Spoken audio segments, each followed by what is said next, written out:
The Assembly will hear an address by His Excellency Mokgweetsi Keabetswe, Masisi, President of the Republic of Botswana. I request protocol to escort His Excellency and invite him to address the Assembly.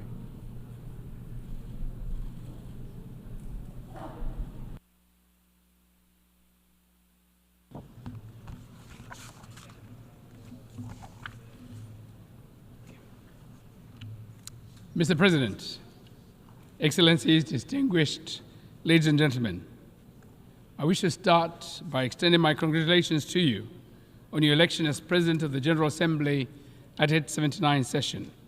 You can be assured of Botswana's full support as you steer the work of this august House. Mr. President, this Assembly continues to meet on the backdrop of an age of multiple and interconnected crises which were triggered by the COVID-19 pandemic and geopolitical tensions between major powers. These crises have been further compounded by the Israel-Hamas war, which erupted shortly after we concluded last year's high-level week. The attacks on innocent civilians on both sides are unacceptable and thus stand condemned.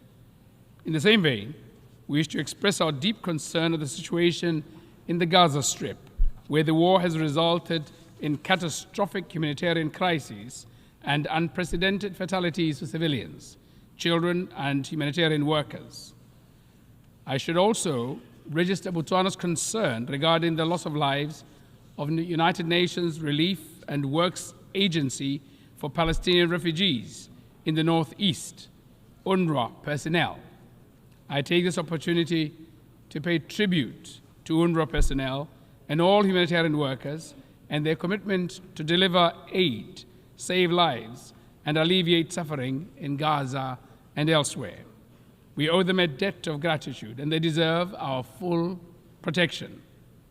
Botswana also abhors attacks on UNRWA installations and condemns disinformation and misinformation campaigns against this life-saving General Assembly mandated agency. Botswana firmly supports the work of UNRWA, which entails providing humanitarian and development assistance and protection to Palestine refugees pending the just resolution of the question of the Palestinian question. In this regard, Botswana is proud to be among the countries that joined the Statement of Shared Commitments on UNRWA, which reaffirms support for the agency, its mandate, its staff, and highlights its indispensable role during this difficult time. Mr. President, we wish to reiterate the centrality of the two-state solution in resolving the Israeli-Palestinian conflict and the attainment of a just, comprehensive, and lasting peace. We therefore urge parties to commit to a political process that will pave the way for the realization of the two-state solution in which Palestine and Israel live side by side in peace and security based on the pre-1967 borders. Mr. President, the war in Ukraine also rages on, with no indication of an end in sight.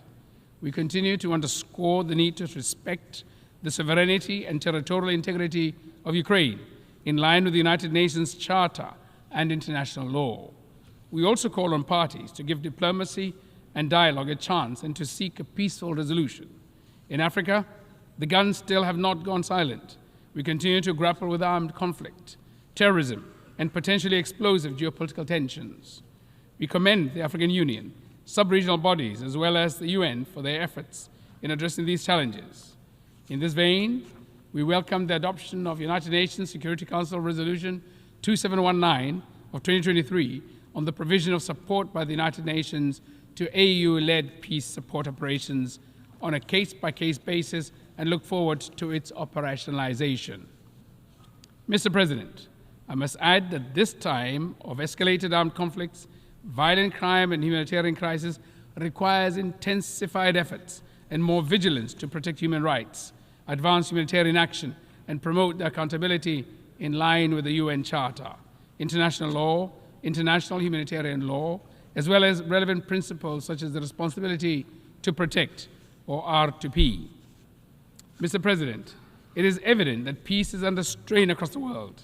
It needs to be revitalized. However, that task can not only be left to multilateral and regional bodies. Governments have a responsibility to create conditions that enable peace to thrive within their countries. Key steps that governments should take include, among others, building effective institutions, committing to good governance, protection of human rights, and upholding democratic values. As many are aware, Botswana has a long track record of commitment to these democratic principles. The implementation of recommendations from our recently concluded constitutional review process, as well as our upcoming general elections on the 30th of October 2024, provide opportunities to deepen our democracy and strengthen our good governance credentials. Mr. President, regrettably, while on the one hand, the scourge of war rages on the other hand, the promises of sustainable development is in great peril. It is deeply concerning that with only 6 years before the 2030 deadline, sustainable development goals are way off track. We learned from the latest Sustainable Development Goals report that only 17% of the goals are on track, while the rest range from moderate progress to stagnation and even regression. There's a lot of work to do. We must take inspiration from and build on the success achieved in the reduction in global child mortality, prevention of HIV infections, attaining girls' parity with boys in education, increased access to energy and the internet, while also scaling up action and investments in areas which are lagging far behind, particularly poverty eradication. The levels of extreme poverty remain disturbingly high, but we cannot attain sustainable development without eradicating poverty in all its forms and manifestations. Poverty eradication is the sine qua non of sustainable development. A comprehensive approach will be required to move the needle in the fight against poverty. We therefore endorse the call for comprehensive social protection systems and inclusive economic policies. Pro-poor policies should also be complemented and reinforced by policies which spur inclusive economic growth and create sustainable employment. Policy interventions that aim to leave no one behind ought to be matched by adequate SDG financing. In this vein, my delegation reiterates the call for predictable, sustainable, and sufficient development finance to developing countries from all funding sources. In addition to livelihood issues, progress should also be accelerated in addressing other forms of inequality within countries, especially gender inequality. Meaningful action is needed to empower women and girls in areas where they are left behind and to combat harmful cultural practices and gender-based violence. Mr. President, extreme weather events and related natural disasters continue to remind us of the severity of climate crisis and the urgency of mitigation and adaptation. In our sub-region, Southern Africa, the El Niño phenomena induced drought and floods, which resulted in devastating consequences on livelihoods and a humanitarian situation that affected over 61 million people.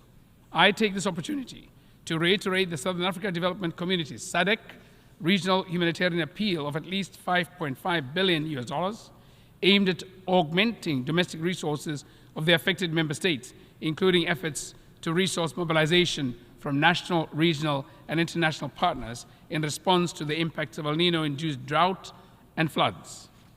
I cannot overemphasize the need for adequate climate finance for effective climate action. We continue to remind developed countries of their annual $100 billion commitment in climate finance for developing countries until 2025 and call for a more ambitious goal thereafter.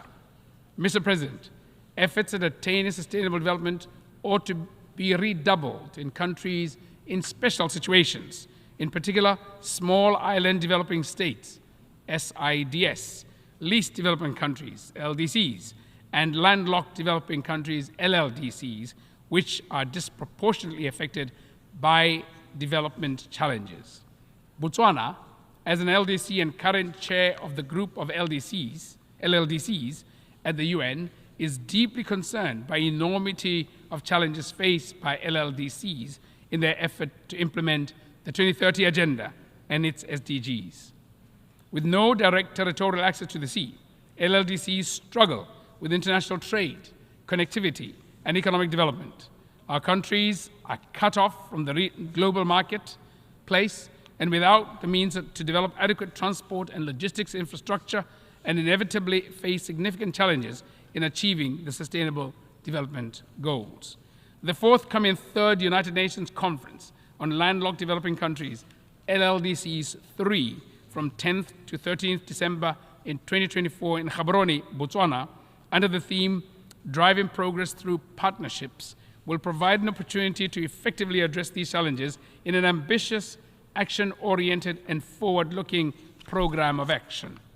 I therefore invite transit countries, development partners, and other stakeholders to join us in the beautiful and vibrant Gaborone as we shape the future for our 32 member countries. Mr. President, as you rightly observe, it is only when we act together that we can effectively deliver meaningful progress for people, planet, prosperity, and peace while leaving no one behind. Without a doubt, the United Nations-led multilateral system remains an indispensable platform for the effective global action that this moment demands. It is therefore of paramount importance that the multilateral framework remains fit for purpose.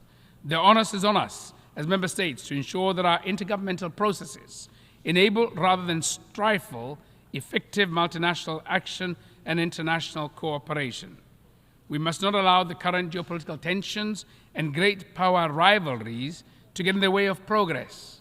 Our shared values, norms, and interests, as expressed in the UN Charter, the 2030 Agenda, and other relevant frameworks, should remain the North Star that guides our engagements. The spirit of consensus and solidarity ought to be at the front and center of our actions.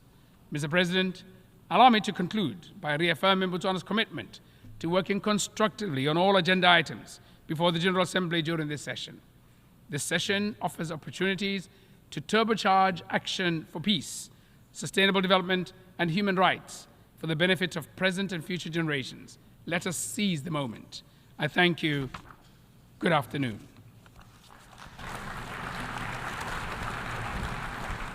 On behalf of the Assembly, I wish to thank the President of the Republic of Botswana.